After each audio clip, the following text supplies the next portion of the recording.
ಥರ ಎಲ್ಲ ಸ್ಪಿಂಡಲ್ಗೆ ಬಾಬಿನೆಲ್ಲ ಹಾಕ್ಕೋಬೇಕು. ಸೊ ಹಾಕೋತಾ ಇದ್ದೀನಿ.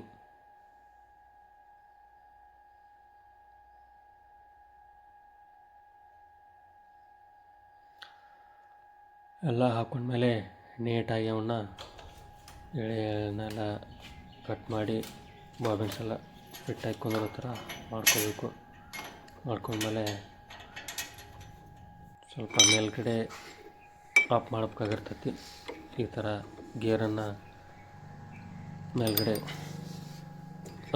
ತಿರುವಿ ಮೇಲ್ಗಡೆ ಅದನ್ನು ಪ್ಲೇಟ್ಗಳನ್ನ ಮೇಲ್ಗಡೆ ಸ್ವಲ್ಪ ಮೂವ್ ಮಾಡಬೇಕಾಗುತ್ತೆ. ಮಾಡಿದ ಮೇಲೆ ಸ್ಟಾರ್ಟ್ ಮಾಡೋಣ ಬನ್ನಿ. ಡಿ ಪಿ ಎಲ್ಲ ಆನ್ ಮಾಡಿ ಸ್ಟಾರ್ಟರ್ ಮೋಟರ್ ಆನ್ ಬಟನ್ನ ಪ್ರೆಸ್ ಮಾಡಬೇಕು.